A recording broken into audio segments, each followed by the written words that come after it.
Luapan anak Kali Grogol rendam permukiman warga di Kebayoran Lama.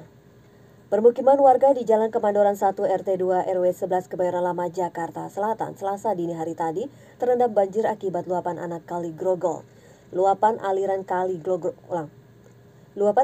anak Kali Grogol ini terjadi setelah hujan deras mengguyur Jakarta sejak sore hingga malam. Banjir dengan ketinggian mencapai 50 hingga 100 cm membuat aktivitas warga terganggu. Menurut warga, kawasan ini merupakan kawasan langganan banjir yang selalu terendam jika hujan deras melanda ibu kota. Sonam, warga juga berharap perhatian pemerintah kota Jakarta Selatan untuk secepatnya melakukan normalisasi aliran anak Kali Grogol, mengingat saat ini telah memasuki musim penghujan. Bambang Reginanto, TVRI Jakarta. Judul, sterilisasi kantor wali kota Jakarta Pusat. Satu persatu ruangan yang berada di kantor wali kota Jakarta Pusat Jalan Tanah Abang 1 Gambir disterilisasi petugas Sudin Penanggulangan Kebakaran dan Penyelamatan Jakarta Pusat. Sterilisasi dilakukan dengan menyemprotkan cairan desinfektan ke seluruh ruangan seperti ruang rapat, ruang staf kepegawaian, hingga ruang kerja wali kota Jakarta Pusat. Selain menggunakan alat sprayer, petugas juga mengerahkan 1 unit mobil damkar jenis water mist untuk melakukan penyemprotan desinfektan ke area luar gedung. Penyemprotan diharapkan dapat meminimalisir potensi penyebaran COVID-19 di lingkungan kantor wali kota Jakarta Pusat.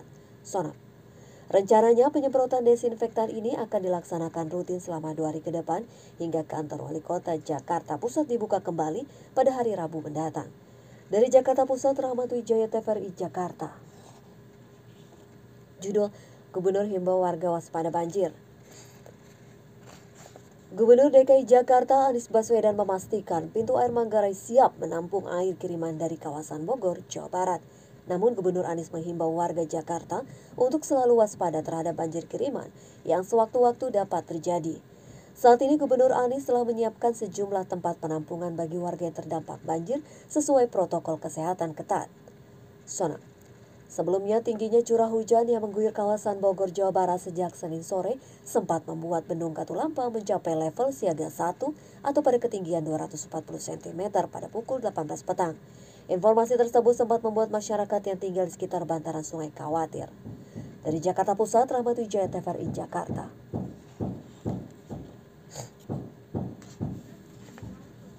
Judul jelang musim penghujan, Dinas SDA lakukan pengerukan waduk Riario. Pemerintah Provinsi DKI Jakarta melalui Dinas Sumber Daya Air melakukan pengerukan waduk Riario Pulau Mas, Kelurahan Kayu Putih, Kecamatan Pulau Gadung, Jakarta Timur. Selain di waduk Riario, Dinas Sumber Daya Air juga melakukan di 5 waduk lainnya. Pengerukan dilakukan sebagai antisipasi banjir menjelang musim penghujan di wilayah DKI Jakarta.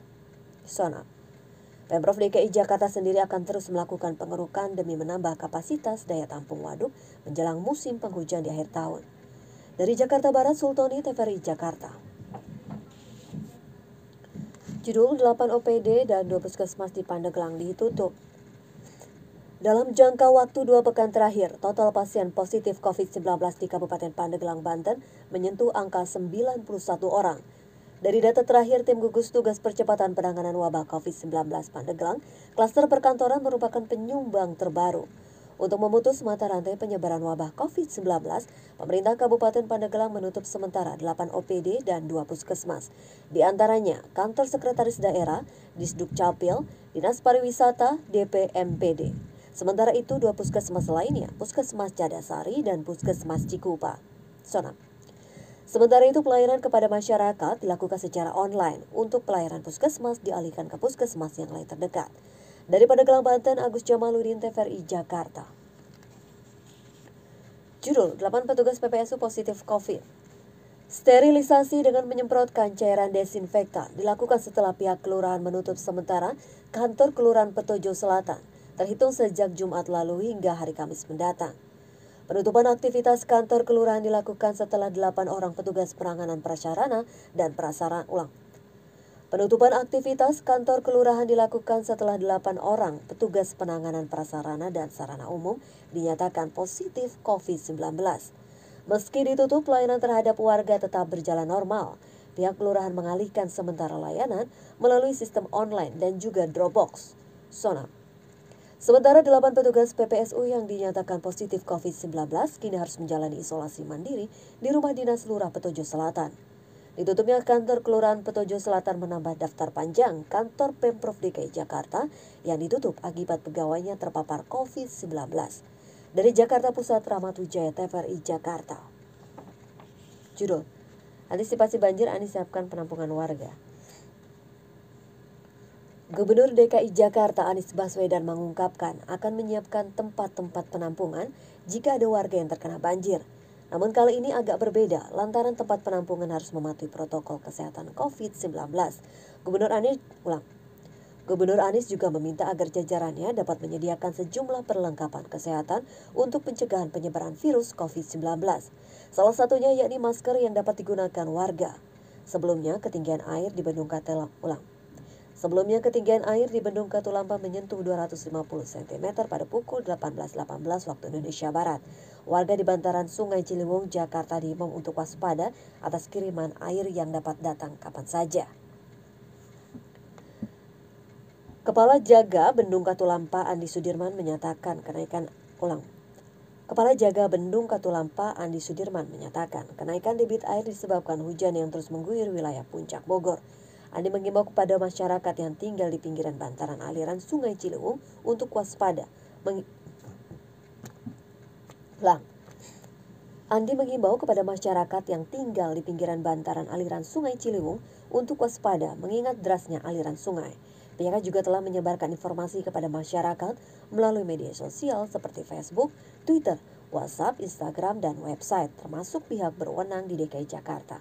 WNI Anindita Marianto, TVRI Jakarta. Selesai.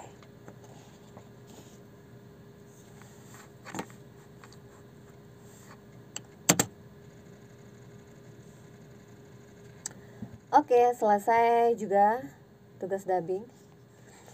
Setelah di-dubbing, jadi dubbingan ini akan di-mix dengan gambar atau video hasil kiriman kontributor atau kameramen yang bertugas pada hari ini. Oke, terima kasih.